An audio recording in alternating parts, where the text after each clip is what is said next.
Welcome to the Larry Kreider's Leadership Podcast. Larry is the author of over 40 books, the founder of Dove International, a worldwide family of churches and ministries in 6 continents, and has over 50 years of leadership experience. He and his guests will share inspirational leadership insights from their journey with God. These insights, gleaned from serving leaders in many nations, will transform your life and leadership. For more information on Larry's books and resources, visit LarryKreider.com. Welcome to the Larry Kreider Leadership Podcast. Great to have you back. Today, with Ryan and Clarissa Abbott from Perth, Australia. Perth, Australia for now, but anyway, welcome to the podcast. Thank you. Thank you. Yeah, I say for now because I know, where did you grow up? South Africa. South Africa, Yes. Durban, I believe. Yes. Uh-huh. South Africa. And Clarissa, I know where you grew up. I grew up in this area. You did, Lebanon County. County, Pennsylvania, and then you was a little child just growing up. This is fantastic. Well, I'm so excited to have you because you guys come from 2 different parts of the world. God puts you together in Australia, and you've been involved in leadership now with Youth with a Mission. And so we want to talk about that. But before we do that, let's just talk about how you came to Christ. And let's just follow your journey a little bit and how you actually came to Christ, then came together, what that looked like, because you were pursuing God. That's how you even came together. So Clarissa, we'll start with you. Talk about how you grew up briefly and how you came to Christ. Yeah. So I grew up in this area, and my parents were Christians, and Your dad was a pastor, loved I the remember, way Lord. back in the day. Yeah. So my parents started pastoring a church when I was 8. Wow. So for most of my life, that's what Sure. I've always been involved in the church. Very much know who God is. Seen signs, miracles. Sure. Experienced God in church, and also my parents were missionaries when I was really little. Right. So I've always been, just aware of who God was. I can keenly remember being in Nairobi, Kenya many years ago, and your dad was there as part of the deal with training pastors. And you were with him, I remember. You were probably a teenager then, I'm guessing? Probably. So. Yeah, I remember that. So we were in the mission field together just a bit. And then how did you get to Australia? And once you get that, then we're going to hear the South African story after that. Yeah, so I just remember being a senior and like, where should I go? What should I do? And I remember from a very young age, God kind of putting an impression in my heart that missions would be what I would do. Okay. But I just didn't know how that would look or where that would be. Right. So as a senior, I'm like, okay, I need to decide what I'm doing with my life. And then just through conversations with friends and family, found out about YWAM. And then, just looking seriously just on the internet. That's how I found YWAM Perth. And I decided to go there and do a discipleship training school. So God uses the internet sometimes to lead us and to find our place in God. All right, my South African friend, let's talk about you. Yes. How'd you come to the Lord? How'd that happen? I actually came to the Lord in Australia. Wow. So Why'd you go to Australia? My family moved over. So I moved over with my parents. Okay. My mom just wanted a fresh start. My Sure. parents were not in a great situation. Sure. Financially, together. So my mom's like, Australia is a new beginning in a sense for us as a family. And so that's actually where I met the Lord. Obviously growing up in South Africa, very Christian nation in a sense. So I grew up going to church. Really funny. I would have to go to church and my brother, but my parents wouldn't go to church. It's just so culturally ingrained that kids go to church and you do that stuff. So I grew up in the church, around the church, but I wanted nothing to do with the church. Right. It was just kind of forced. It was more religious to you. Yeah. And I saw a lot of things. I grew up in a really small family church. Yeah. In a sense, there was 5 families that were part of this church. We were not one of the 5 families. So they would do all these things. I would grow up with their kids, and they would all be really good on a Sunday, and I'd see them at school during the week and go, wait. Sure. What's wrong wrong with this picture? Yeah, something's not quite right here. So I think that kind of, in me, instilled something in me that I don't want to do this. Yeah. This just doesn't seem right. Probably my personality is very much all in. Right. So I always said, even as a teenager when I wasn't with Christ, if I do this, I'm doing it all in. But talk about you had an all-in experience somewhere. Something happened that I haven't talked about. So I was 24 at that point. I had a few rough years of partying, drinking. Sure. And I worked actually with a young guy that was studying and being ordained to be a priest, a Catholic priest. Wow. So he was 21 at that point, and he took his vows. So the 3 vows they take of poverty, fidelity, I think, and there's another one. So they're very serious. He was committed, but charismatic Catholic. And when he left, he actually left Perth to go to Tasmania to be a missionary. They felt like the Lord told him to go. And when he left, he felt like the Lord told him to write me a letter. This is intriguing. And he wrote this letter, obviously directed by the Lord. And he gave it to me when he left. And he said, I just want you to read this. And I read it that day, and obviously it was from the Lord. Yeah. It was perfect. It was the perfect letter for me Yeah. at that point in my life. And I just prayed that night, okay, Jesus, if you are who this guy is explaining in this letter, what I've seen my whole life, if you are who this guy, because this is different. I asked one thing, I said, take away alcohol. I had a problem with drinking because of my personality of being all in. Sure. I don't have control levels. Right. So with that, I would always go too far. So I said, if you take away my desire for alcohol, I'd give you my life. And I woke up the next day. I didn't have a crazy experience. I didn't have a dream. I didn't have anything. Right. But I woke up the next day, and 1, I knew I was loved by God, and 2, I never touched alcohol again. God met you amazingly. Yeah, I followed Jesus ever since, because that's what I asked, and that was my commitment, and he did it, and he answered it. Crazily, it wasn't like I had an angel visit me or anything. I just woke up the next day, and I knew God loved me. Yes. I just had this tangible knowledge that God loved me, and I had no desire ever to drink alcohol. Wow. And that was it. So how did you find out about Youth with a Mission? Yes, how I found out about Youth with a Mission was being a missionary is one of the first things I felt like God told me, Ryan, I want you to do this. Okay. Obviously coming from a family that there's very few Christians, there's very key Christians in my family, but there's very few. And so my brother's called to be a pastor. My grandfather was a pastor. There's another pastor in my family somewhere. So that's all my framework of what it is. And then I get this thing, you should be a missionary. And I'm thinking, what is that? How does that even look? Right. How do you do that? Like, how do you become a missionary? I had no idea. All I know is you go to Bible college and become a pastor if you're a committed Christian. Right. And I told my mom, and I told one other guy in the church that I was with. We would pack chairs down after the service. I said, hey, I just feel like the Lord told me to be a missionary, and I don't know what to do. Like, I don't know how to do that. And he also kind of didn't know. And he worked in the city of Perth. He worked at Apple, and he was there. And one day, a YWAM from YWAM Perth, really cool story, her laptop stopped working for some reason. She goes into Apple, meets this guy. They start talking, and then he remembers me. I have this friend that wants to be a missionary. And actually that girl's laptop worked the next day.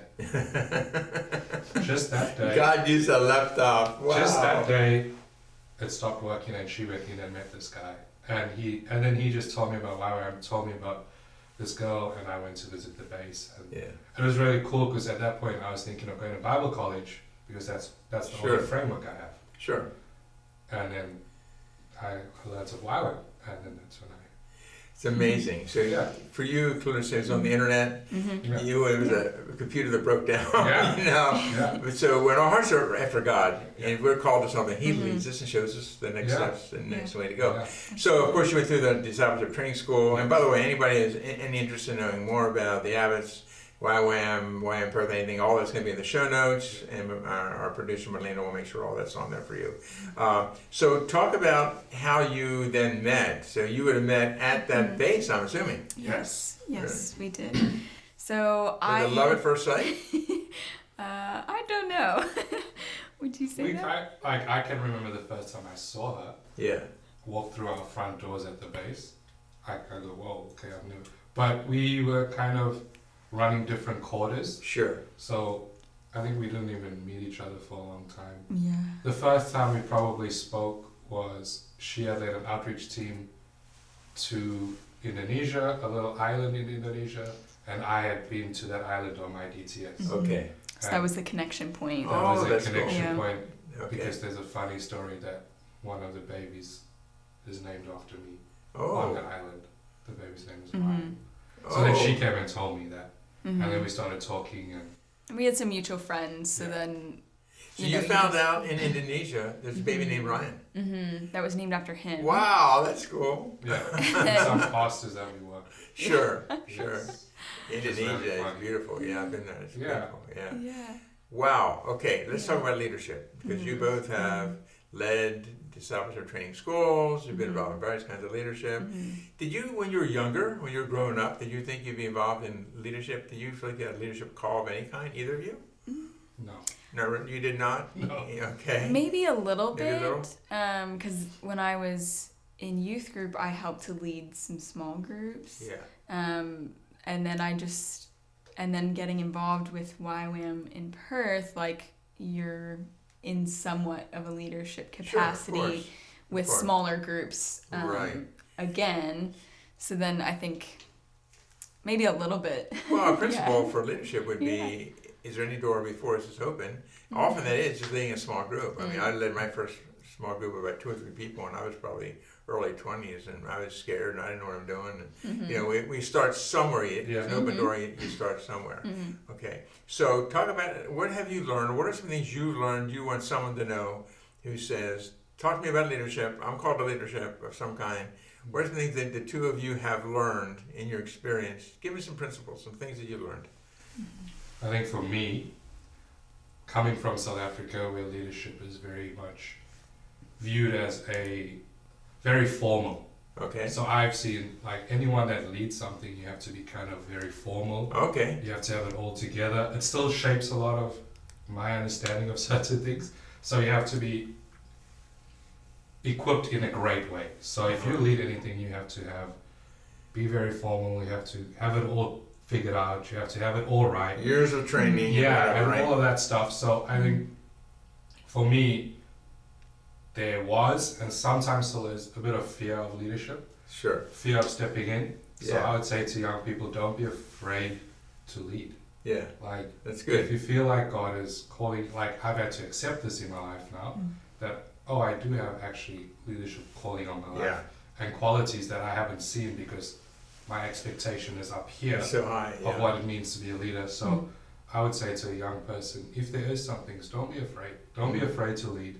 Don't be afraid to make mistakes. It's not the end of the world if you make mistakes. Good. I think that's for all ages. That's great Yeah. advice, Yeah. especially that you're young. But I mean, I'm in my 70s. I need to hear that too. I mean, Yeah. because there's always new doors that God wants you to walk into, Yeah. and we think that we can't do it. Well, we can because Yeah. Christ lives in us to give us the grace to do Yeah. it. Clarissa, how about you? What are some things you remember learning?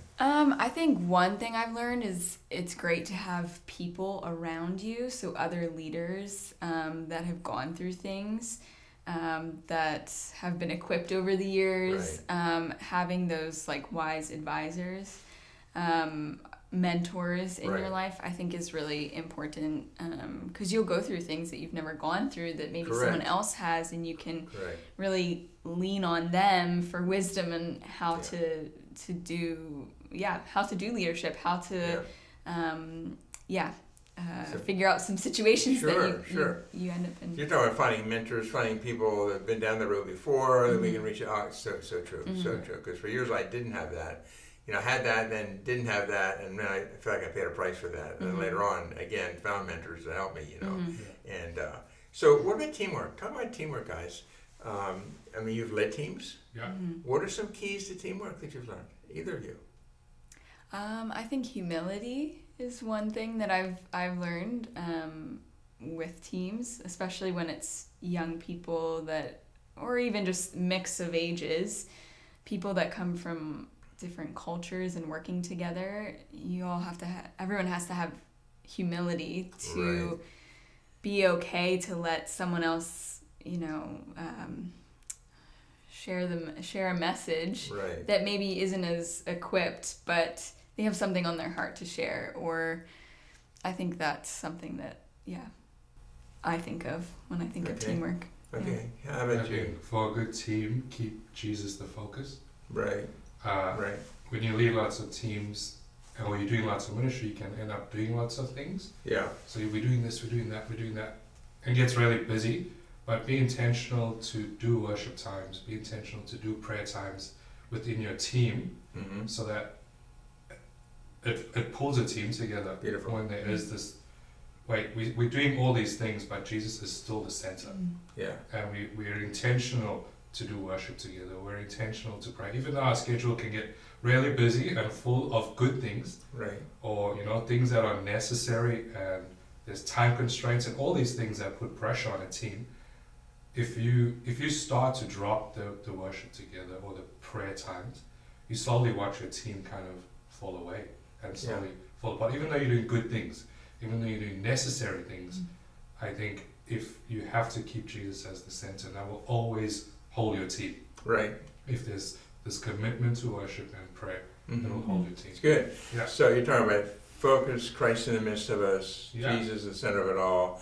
And you're talking about mentors and people there for us. Of course, you guys work with DMI, Dove Mission International, Peter Bunton. Yes. And so, I mean, obviously, I'm sure you'd encourage missionaries to find connections, find places that we have both of those people who push us to Jesus and also help us with the practical things that we need in leadership. Yes. Now, you guys, even though it doesn't, sitting here with you, it doesn't really seem like your backgrounds are that different, but they really are. And your nations are really, I've been to Durban, South Africa, obviously I've been to Lebanon County, Pennsylvania many times. Talk about how that works, in leadership, how that works in marriage. Were there some surprises that you guys found because of different cultures? Yeah, I think we have, Obviously, coming from YWAM and stuff like that, it seems that it works out and it's good. Right. But it really starts to get noticed when you're living it up. Right. I think what we've noticed is that we did all the premarital stuff and answered all the questions. And it was really good and great. And it's like, wow, we're vibing and everything's great. And then when we actually started living life out, we started to notice things, right? And I think a big obvious one, which you hear get talked about a lot, but is really important, I think, for us, is to notice that she's from a Western nation, and I'll use terms maybe cold climate and warm climate. Oh, yeah. Those are the terms, right? Yeah. And for her, it's very much her happiness leads to the happiness of us as a family, which is important and key. And then for me, it would be the happiness of the family leads to my happiness. The whole is more important than the individual, whereas for her, the individual, in a sense, not saying it's just clear as that, but sometimes that plays out, and we have to walk that out. The truth is they're both true. Yeah, exactly. Both right. Yeah. And how do we both sacrifice in that? Yeah. When do I go, hey, actually, Clarissa needs these things, right? Because that impacts us as a whole. So I actually need to make my wife happy, right? For us to be happy. Happy wife, happy life. That's the way it works. I think we've seen that in a few little ways, and I think. Yeah, I always say if it wasn't for Jesus, marriage would be tough. Like if I don't have concepts of humility and sacrifice and laying down my life for my wife. Yeah. Like if it's not for Jesus, and that's why couples that don't have Jesus often it doesn't work. It's because it can be very difficult when you have Jesus. What would you say, Clarissa? Things you learned about cross-cultural ministry, marriage, leadership. I think you kind of hinted at it a little bit. What I was thinking of is that there aren't always, like, you find yourself in life situations where, like, there's a difference in response from your culture from my culture versus Ryan's culture. But there's not necessarily a moral, like, right or wrong. One's right or wrong. And so then it's really coming back to, okay, Lord, what are you saying? How do we want to move forward? I don't know if that makes any sense, but that's what was coming to my mind, is there's not always like this culture's right and this culture's not. It's not always like that. And so then you gotta process that with people around you, with others that are in cross-cultural marriages. Exactly. Yeah. And you're talking about 3 different cultures here too. You each come from your home culture, Mm-hmm. and then you're living in a third culture. Mm-hmm. Yeah. Mm-hmm. Now, talk about that. Would you say Australia, is that warm culture, cold culture? How do you see Australia? Mm. Australia That's a good would question. be Or is it some Cold. of both, maybe? I think, leans more cold, I think. I think I would have guessed the same. I think our context is unique as a YWAM base. Mm-hmm. So there's just so many YWAM has its own culture in a sense. It does. It really does. Yeah. So for us, but I've been in. I think Australia is unique because there is the Aboriginal culture that also is very strong and influences. Sure, of course. In a sense, and they would be more tribal, more warm. So that Correct. I think has impacted Mm-hmm. a bit of the Very Australian good. culture in a sense. Because Mhm. Australians, I mean, of course, there's the Aborigines, and then the Europeans, Yeah. from Mhm. Scotland and England, Yeah, they came to Australia, so you Yeah. have that clash culture. Mhm. yeah, there is, and like I've heard our base leaders talk about, there was actually a period early on where, because of how the Europeans came to Australia, they came on ships, Right. they were the, prisoners. People who and came out of prison, exactly. Yeah, so they also didn't have a lot of parental influence in a sense. Right. And the Aboriginals actually, way back, some of the Aboriginals actually fathered and mothered some of the Europeans. Right. So that influence is still there Interesting. in that way. Very interesting. So I think there is that shaping as Mhm. well. So it's really cool. I think, it would be cold, but maybe not as much as Europe and stuff like that Sure. because of that Aboriginal influence Sure. that impacted. Now, let's talk more about leadership. As you look back in your lives, I mean, you guys aren't that old, but you've got some experience. Not old like me, but you got some experience. Yeah. All right. Now, are there things you would have done differently? Just think about that for a minute. Are there things that you would have done differently as far as leadership and some of the decisions you made? Mm-hmm. So again, we're thinking about somebody else in the corner listening right now saying, I don't want to make the same mistakes you made. Mm-hmm. Yeah. Are there some? Either of you?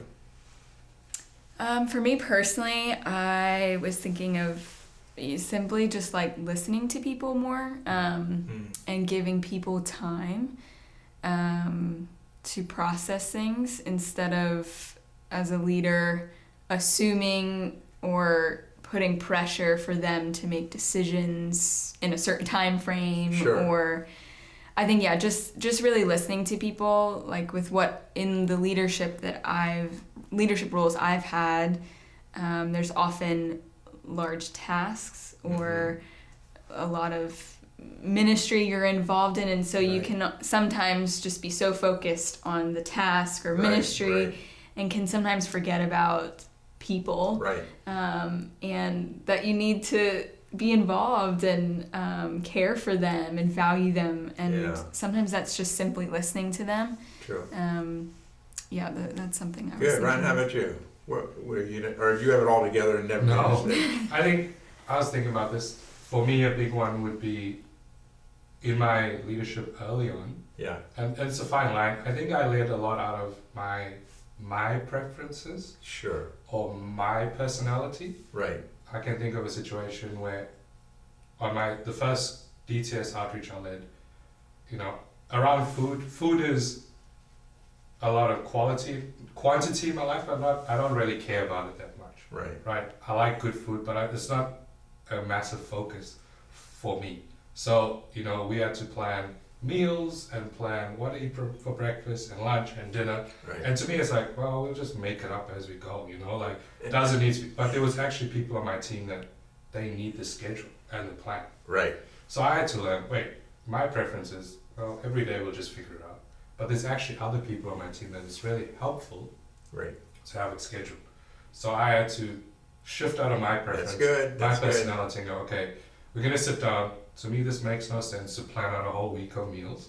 Yeah. But for these people and for the sake of my team, I need to do this. Yeah. So sit down, let's plan out a week for meals. And I had to learn that it's not always just my preference, it's not always just how I would like it. So good. I need to listen.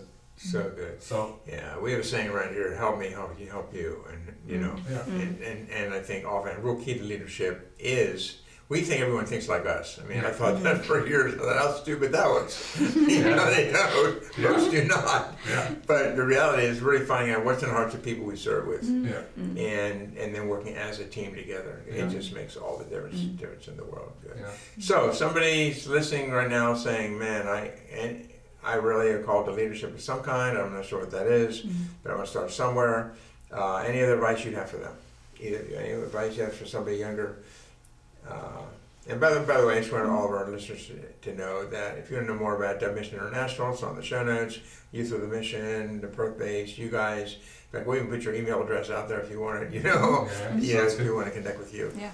We'll make sure all that happens. Any other advice for younger leaders? We often say it's the small things, the small changes we make can make a massive difference in our lives. Yeah. But any other small things you've learned over the years, you say, that's something I want everybody to know? I would say, talk to your leaders. Talk to the people ahead of you. That's good. That's a big thing for me that I've learned consistently I think even in this last school that I led. So it was something I learned on my first outreach that I led, where, it comes from this idea as a leader, you need to have it all together. So I had to learn to actually communicate to the guy ahead of me. Yeah. Like, hey, actually I'm struggling a little bit. Actually, this is a bit overwhelming for me. Actually, I'm making mistakes here. But I didn't do that because I needed to show that I have it all together. Yeah. And even this last school that I led, so I went from leading outreaches, figuring that out, and then you go to the next level, leading the whole school. Right. I look back now, 6 months ago, and go, oh man, I should have communicated better to the guy ahead of me. Okay. Because, I didn't have it all figured out, I needed to lean on his wisdom. Right. So I would say, lean on, Clarissa talked about it, but don't be afraid to communicate to the people above you when you are struggling. Yeah. It doesn't mean you're disqualified. Right. I wasn't disqualified to lead the school. I wasn't disqualified to lead the outreach, but it would have been helpful to pass on information. Yes. And then they could have spoken in. So I'd say, don't be afraid to do that. Don't be afraid to speak to the guy above you for him to speak in. Right. Because it's actually going to help you relieve the tension and the stress. That's a big one for me. That's huge. I think I always feel like I got it together, right. And I look back, maybe I didn't quite have it together as much as I thought, and I should have been communicating. Yeah. Right. In the beginning of this time together, you used the word humility. Yeah. And that's what you're talking about. That's humility. We realize we don't have it all together.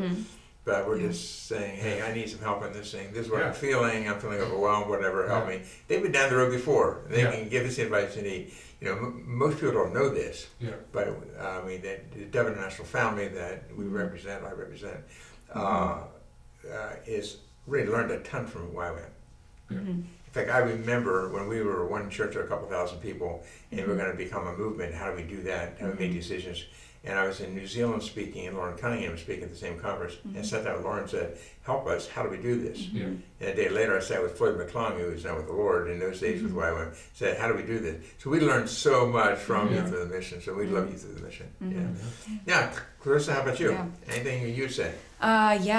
Don't be afraid to make mistakes. Every leader has made mistakes and probably will make mistakes in the future. So I think, like we've said a few of these already, but I think just stay soft and humble when you make a mistake. Yep. Be surrounded by those, that have gone before you, that have wisdom. But don't be afraid to make mistakes and stay consistent with just loving the Lord. I think is key as well.